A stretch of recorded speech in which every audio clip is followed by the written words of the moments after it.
Esta noticia nos llega desde el municipio de El Salvador, en Guantánamo, donde nos reportan la muerte de una niña cuando una pared de la escuela a la que asistía se desplomó sobre ella. La pequeña, identificada como hija del ciudadano Osmani Omaña, quien publicó la noticia para advertir a los otros padres que tienen hijos en esa escuela para que no corran riesgo, no lleven los niños a la escuela. Nereida Martínez, una maestra cubana que por muchos años fue maestra en esta escuela y que explica que desde la década del 80 se estaba diciendo que había una pared de madera que no podía ser mantenida en ese estatus, que tenía que ser reparada porque estaba deteriorada y podía provocar un desplome. Lamentablemente lo provocó y murió esta niña. Ayer mismo, otra maestra cubana, Melisa Cabrera Marrades, maestra en la escuela Belisario Grave de Peralta, ubicada en Camarones, en la oriental provincia de Holguín, denunció que los alumnos de preescolar tienen que recibir sus clases bajo un árbol porque la institución educacional se encuentra en peligro de derrumbe. De acuerdo con su denuncia, la escuela se está cayendo por negligencia de la instancia superior que conocen de la situación, pero que no la han resuelto. Esta mujer sí fue perspicaz y se adelantó y sacó a los niños afuera. Lamentablemente no fue el caso de la otra niña. Durante un acto conmemorativo, el dirigente partidista Roberto Morales Ojeda negó que en Cuba existiera un Estado fallido y culpó de la crisis energética a quien sino al embargo de Estados Unidos, a la vez que aprovechó para advertir que darán una respuesta enérgica y contundente a las protestas por los apagones. Escuchemos esta amenaza oficial. Comprendemos las molestias e incomodidades que causan los indeseados apagones, pero ello nunca será justificación para quienes intenten generar actos vandálicos, desestabilizadores o promover manifestaciones violentas en el país. Cada una de estas provocaciones tendrán una respuesta enérgica dentro del marco de la ley. A pesar de estas amenazas del régimen, el pueblo no aguanta más, no puede más. Imagínense ustedes el caso de una madre cubana que revienta en redes sociales contra Díaz-Canel y que advierte que el problema en esencia no es Díaz-Canel, sino el régimen comunista que representa. Escuchemos. El comunismo todo es para ellos, a su favor, todo. Y los van manipulando y manipulando. Y todo es a su favor. Después que salga Díaz-Canel va a salir otro come obstinando la vida. A seguir poniendo a represores ahí, analfabetos que son, analfabetos. Nada más para que nos den golpes, para que nos humillen y nos maltraten. Y otros que los ponen para que nos intercedan las redes. No queremos comunismo, no. Estoy obstinada. Estoy obstinada. ¡Abajo el comunismo! La situación es en todos los aspectos de la sociedad, en todos los rangos de la sociedad, como por ejemplo la salud pública. Miren esta denuncia de una madre con su hijo enfermo que explota en el cuerpo de guardia del hospital porque le dicen que no hay medicina para atenderlo, a su hijo enfermo, al que ha tenido que llevarse a la casa y traerlo de vuelta varias veces. Miren esta protesta. No la vamos a sacar. Si no nos la sacan. Un cuerpo de guardia, 2 de la mañana. Me dio positivo el niño a las 1 de la mañana. Vengo aquí, me voy para mi casa, porque el niño estaba normal. Llego a mi casa, una línea para 40. Sí. Vengo para atrás de nuevo. Si hay dipirona, olvídate que se la ponen, pero es que no hay, mi amor, ni el... Cuerpo de guardia. Cuba, 2 de la mañana. Un niño, 13 años. 13 años. Mi hijo, 13 años. Cuerpo de guardia, Cuba, que no hay un medicamento para ponerle. Esto debe saber el mundo entero. Esto es demasiado. Una gran potencia. La potencia de Cuba, la del mundo, la mejor. Que le venden al mundo la potencia, la medicina mundial, los mejores médicos. Ustedes no tienen cupo, ustedes me están atendiendo. Pero es una falta de respeto. Y una irresponsabilidad, una falta de respeto. Una falta de respeto. Dipirona, eso no es nada excepcional, nada importante, nada extraordinario, es un medicamento común y corriente. Señores, el programa Represores Cubanos de la Fundación para los Derechos Humanos en Cuba incluyó al cineasta Eduardo Del Llano entre los residentes de la isla que han incitado a la violencia contra sus compatriotas. Del Llano ha opinado que demasiados pocos golpes ha dado la policía cubana, que tendría que ser mucho más represiva, mucho más, según un texto que publicó en las redes sociales. Ahora, Dice el texto creado en la web Represores Cubanos sobre el cineasta que este 6 de septiembre, en un mensaje enviado al periodista Rolando Cartaya, quien es el responsable del programa Represores Cubanos, Eduardo del Llano contestó a esta inclusión rechazándola y diciendo que él no debe estar en la lista. Y dice textualmente: ya yo expliqué en una entrevista que eso fue un audio privado que le envié a un conocido en respuesta a algo que le había escrito que me había molestado, y donde me refiero a las personas que tiraron piedras en las manifestaciones de Nuevita. Dijo del Llano a Radio Televisión Martí: jamás yo he dicho que hay que reprimir a la gente que se manifiesta pacíficamente. Ahí me refería a los que fueron violentos, porque a la gente que son violentos y tiran piedras y agreden a los policías, la policía los reprime en todas partes del mundo, empezando por Estados Unidos, dijo el escritor y guionista cubano, que ahora están vendando la plana porque metió la pata. El abogado Julio Ferrer, importantísima figura del derecho independiente en Cuba, puso una demanda este lunes, 5 de septiembre, ante la Sala de Amparo de los Derechos Constitucionales del Tribunal Provincial de Ciudad de La Habana contra un órgano del Ministerio de Interior y la terminal número 3 del Aeropuerto Internacional José Martí, porque no lo dejan salir del país desde el 2019 sin que conte un documento legal al respecto.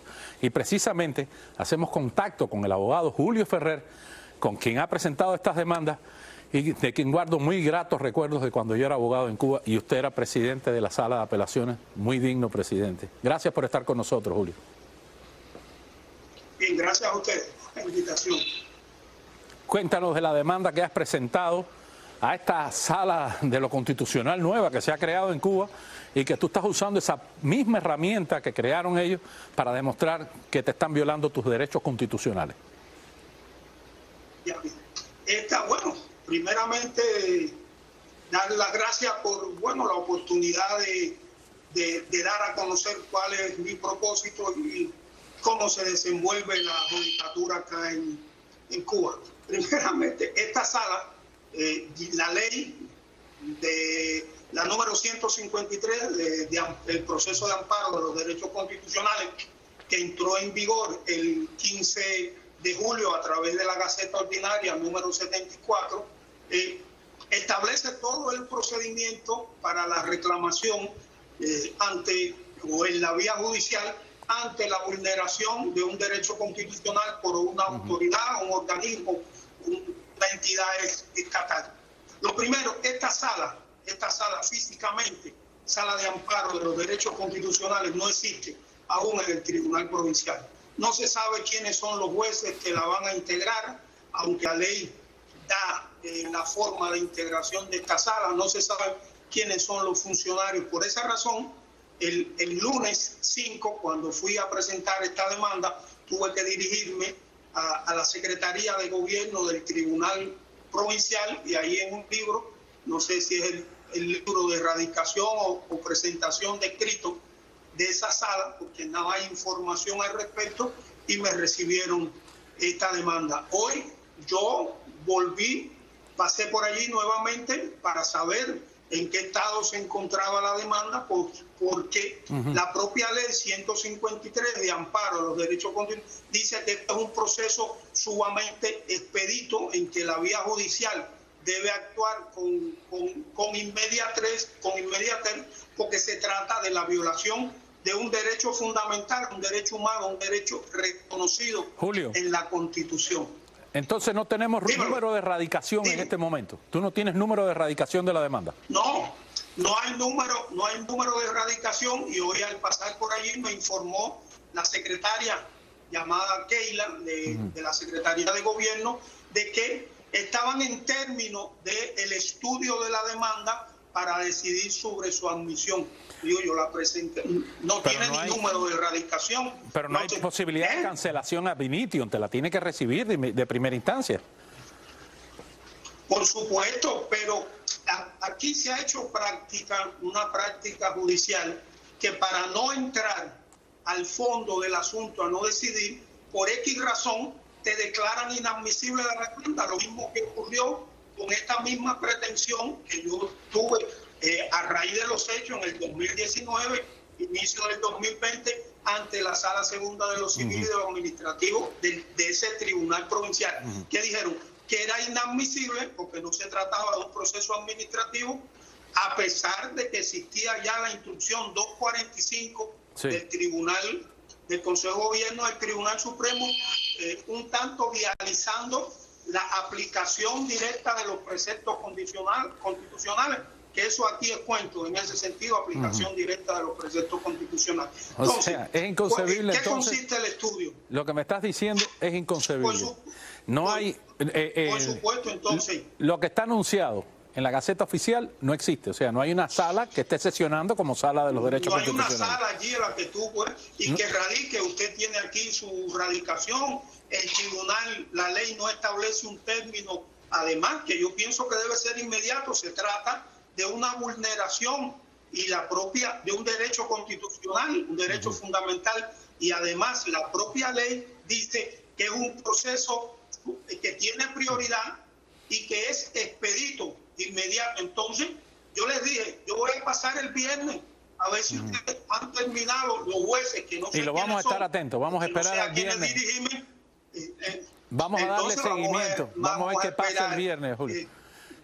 Muchísimas gracias por estar con nosotros. Importantísimo esto de estar demandando con sus propias herramientas al sistema jurídico del régimen.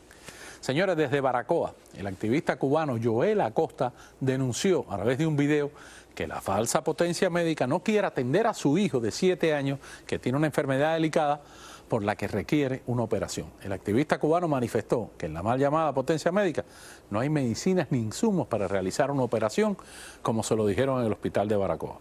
Y tiene que trasladarse a La Habana para mejorar la calidad de vida de su hijo, por eso está pidiendo ayuda. Vean ustedes.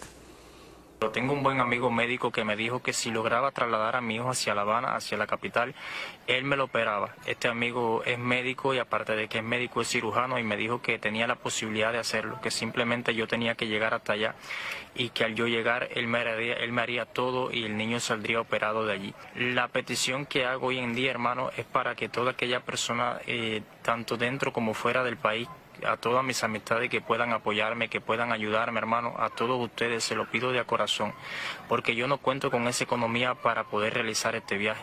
Un viaje bastante costoso en esta situación que no hay transporte, que estoy casi en la punta del país, es de una punta a otra porque yo estoy en Baracoa y debo de llegar hasta La Habana.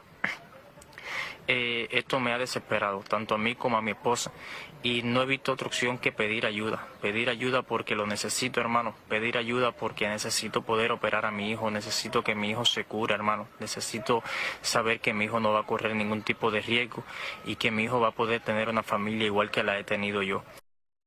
Lo pueden contactar directamente al teléfono que vieron en pantalla. Unas 40 mujeres manifestaron su solidaridad con la madre cubana que perdió 2 bebés en Santi Espíritus por supuesta negligencia médica y aseguraron haber sufrido la misma experiencia obstétrica.